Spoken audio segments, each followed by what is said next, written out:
Salomón Chertorivsky, ¿cómo estás? Muy buenas noches. Jaime, muchísimo gusto en saludarte. Muchas gracias por la invitación. Te agradezco mucho que hayas venido. ¿Fuiste secretario de Economía? Fui secretario de Salud Federal, fui secretario de Desarrollo Económico de la Ciudad de México. Con Miguel Ángel Mancera. Miguel Ángel Mancera. Y luego fuiste aspirante a candidato a la jefatura de gobierno, pero no salió. Fui precandidato, puse el alma en ello. Tenía no solo las ganas, sino creía, sabía el cómo para gobernar esta ciudad, pero en efecto, pues así es la democracia.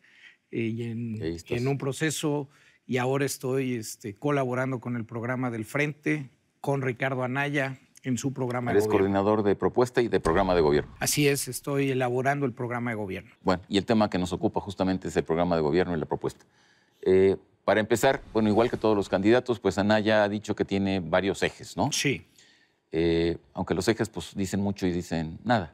Pero, en fin, ¿cuáles son estos 5 ejes? ¿No? Mira, son 5. Mira, déjame hablarte de 4 en particular, porque el primero... Pero enumera los primeros, si quieres. Los enumero. El primero ha sido el tema del cambio de régimen, que es la propia formación y consolidación de la aspiración de un gobierno de coalición.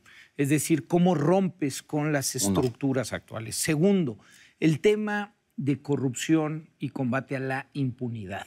Y ahí estamos diciendo que se necesita un nuevo pacto social, porque son muchas las variables que se tienen que trabajar. Ahí lo esencial es el nombramiento del fiscal autónomo. Independiente, generar las reglas para esa fiscalía, las leyes secundarias. Se supone que ya está, ¿no? Bueno, parte. Pero hay que trabajarlo todavía mucho más a fondo. Hay mucha reglamentación que se tiene que seguir trabajando. Pero a ver, según mi entender, me equivoco, el punto clave central es el nombramiento de este fiscal. Yo te diría que esa es una pieza fundamental. El aprovechamiento de la tecnología, el agrupar, el que cada uno de los actores de la sociedad, incluyendo a cada ciudadano, pueda participar en la transparencia de todo lo que hace el gobierno, es fundamental. El tercer eje es un México sin miedo. Es el tema de recuperar la paz, de volver a salir a la calle con tranquilidad. Sí, es un tema de atender a las víctimas, es un tema de combatir frontalmente la inseguridad y de que volvamos a sentir paz en la calle. Ese es el 4. El cuarto es crecimiento e igualdad. ¿Cómo nadie se va a quedar atrás? ¿Cómo hacemos que este país crezca a la tasa que requiere crecer? ¿Y cómo ese crecimiento llega a más gente? Porque hemos crecido mediocremente, poco, pero lo peor es que ese poco crecimiento se ha distribuido cada vez de manera más desigual. 5. Quinto, el papel de México en el mundo.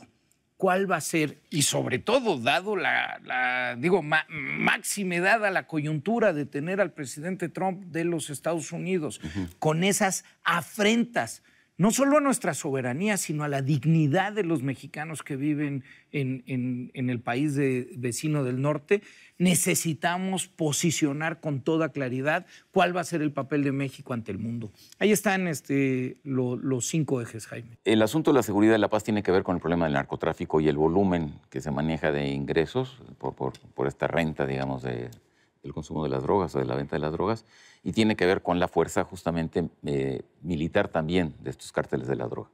Entonces hay quien piensa, yo comparto esta postura, que el asunto de la legalización de las drogas, particularmente con lo que está ocurriendo en Estados Unidos con la marihuana, es un tema que tiene que plantearse. De acuerdo. Y yo considero, igual que otros, que si no es la única condición necesaria y suficiente de que esto se termine o que contribuya a terminar con el problema de la inseguridad, sí es una condición necesaria.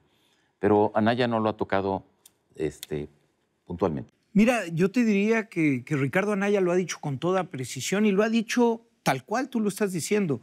Es un tema, y lo sabemos, tan relevante. Y además, no podemos ser omisos a que, en efecto, tú puedes ir hoy cruzando la frontera de Tijuana hasta el Polo Norte, es decir, California, Oregon, Washington State y Canadá, consumiendo marihuana de manera legal.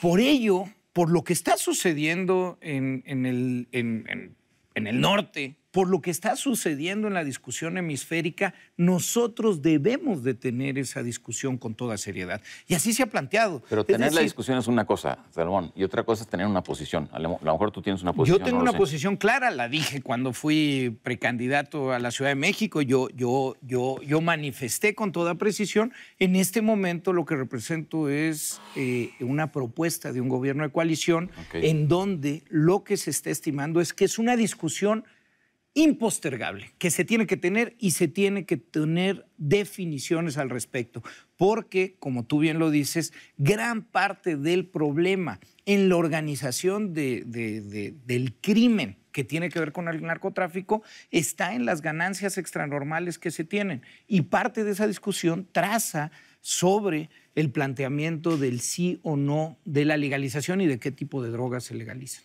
Ahora, dentro de los diferentes aspectos de este programa, hay uno que lo ha tratado Anaya implícitamente. Sí. Es el asunto de la renta universal. De acuerdo. Y esto está asociado, y todos lo sabemos, tú lo sabes mejor que nadie porque has trabajado en el gobierno, que en el mundo de los programas sociales hay una duplicación de programas y hay un ejercicio irresponsable y dispensioso y clientelar de estos recursos. Sí. Entonces, parte de la racionalización y la reorganización del gasto público pasaría justamente por evitar esta duplicación de programas y por imponer una racionalización. El programa de la renta universal podría ser un método. Sí, así es, Jaime. Primero, yo te diría, para cubrir las necesidades básicas de toda población, necesitamos seguir trabajando en los temas de educación. Son fundamentales. Tenemos que trabajar en los temas de salud, cómo vamos a virar el sistema de salud actual de un sistema netamente curativo a un sistema preventivo. Y necesitamos hablar de las condiciones mínimas para poder llevar una vida en el día a día con dignidad, para poder ser y hacer en sociedad. Y para ello este país ha intentado muchas cosas en los últimos años, yo te diría algunas con muy buenas intenciones, pero lo que tenemos que ver es que el resultado ha sido no sirve. Que en los últimos, desde que tenemos mediciones serias de pobreza a principios de los 90 hasta la fecha, lo que tenemos es muchos programas sociales, 2.4 billones de pesos.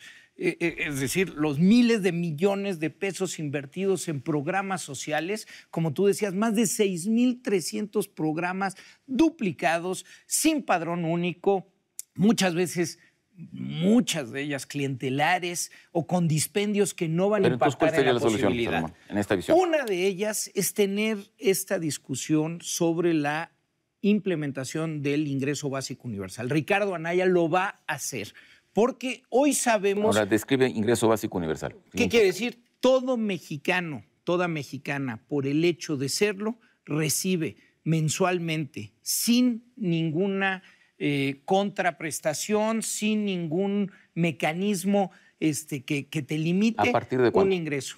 Hay una alternativa que es a partir de los 15 años de edad. Tú tienes una tarjeta y te depositan ahí y tú tienes Así dinero.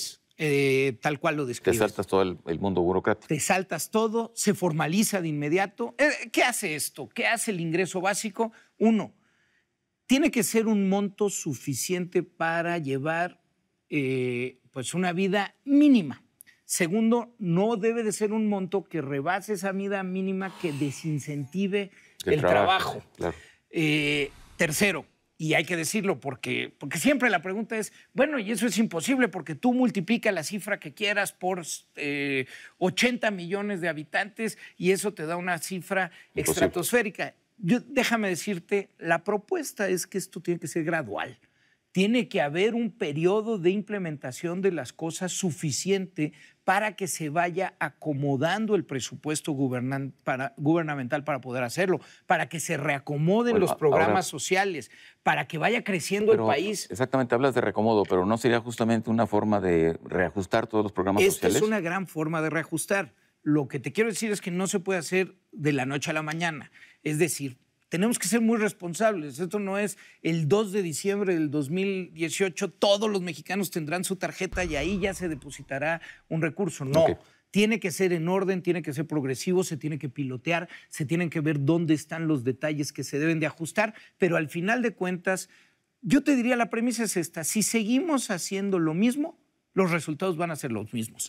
Tenemos que atrevernos a hacer cosas diferentes y el planteamiento del ingreso básico universal es un planteamiento que tienen premios Nobel de Economía, que tienen países en extenso, que tienen empresarios muy relevantes en el mundo, en donde estamos viviendo un mundo que hoy se ha vuelto el momento más desigual en la historia de nuestro planeta y en México el momento más desigual, en donde poquitos tienen todo y muchos tienen Nos come el tiempo, Salmón.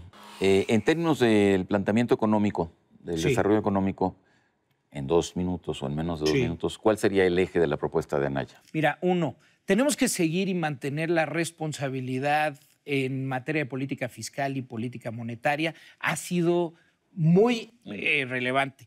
Pero segundo, tenemos que meterle fuerte a temas en donde se ha metido. Por ejemplo, el país está en el mínimo desde 1939 en materia de inversión en infraestructura pública.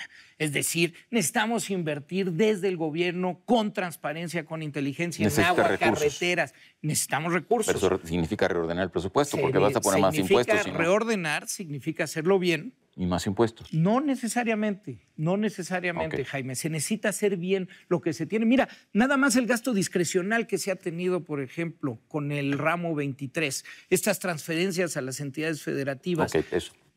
Se necesita un gran plan de infraestructura, un gran plan de inversión. Se necesita una gran discusión y una implementación seria de una política salarial diferente. Ricardo Anaya lo ha dicho, vamos por un salario mínimo que no solo alcance para comer, sino que alcance para sobrepasar la línea de pobreza. ¿Qué quiere decir esto? Que aquel mexicano que trabaja en el mercado formal una jornada completa debería de poder vivir con dignidad. Pero hay muchos millones que están en el informal y el informal muy probablemente no subsistiría con un salario mínimo de esa naturaleza. Fíjate, Jaime, que aquí y en todos los estudios que hemos hecho, una de las cosas que se ve con claridad es que parte de la informalidad sucede debido a que en el mercado formal los ingresos son muy bajos. La gente necesita buscar de dónde conseguir. Pero eso me lleva a otro tema, a la simplificación administrativa. También es relevante, lo tenemos como propuesta. Tenemos que seguir avanzando en que la formalización sea cada vez algo más sencillo, que los incentivos estén puestos y que la gente sepa cuál es la conveniencia de formalizar. Se ha hecho, se ha logrado en muchos aspectos, pero es crucial, Jaime, que en este país quien trabaje pueda vivir con dignidad. Se nos acabó el tiempo. Se nos acabó el tiempo, hay muchas propuestas. Lo que hay es propuestas robustas, serias, para realmente cambiar a México, Con Jaime. eso cerramos, con un eslogan de campaña. Está bien. Bueno. En contexto, buenas noches. Hasta la próxima semana.